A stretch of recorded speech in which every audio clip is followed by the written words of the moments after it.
Mark Stoneman admits he doubted himself after struggling through a chastening Ashes but is determined to prove he can succeed at the highest level against New Zealand in what could well be his last test chance. England have handed Stoneman another opportunity to open alongside Alistair Cook in the 2 tests here in Auckland and Christchurch, and he knows, at 30, that time is running out for him to carve out an international future. There have been moments of class from Stoneman while making 3 half-centuries in his 8 tests, 5 against the top-quality Australian attack. But he needs to make 100 against New Zealand to be sure of an England future. "I'm hungry for runs and I feel I've got it in me to really perform at this level," said Stoneman as England began their test preparations here yesterday.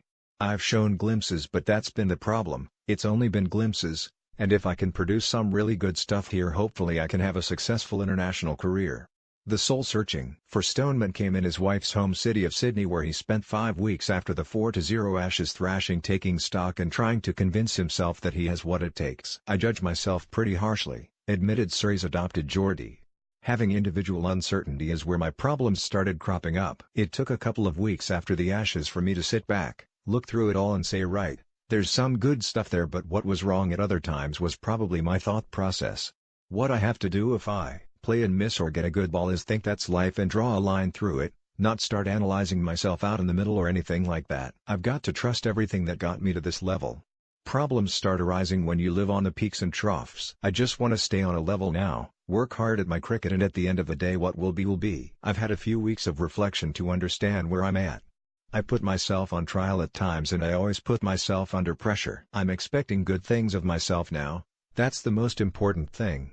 The biggest worry for Stoneman is that he did not look the same in Australia after suffering a nasty blow to the head from Josh Hazlewood in the 3rd test in Perth that broke the protective stem guard on his helmet. He was dismissed controversially soon after and then struggled in Melbourne and Sydney. "I feel it was pretty much a coincidence." He insists of his 4 batting failures post being struck. "It was just unfortunate. I wasn't able to finish the series stronger."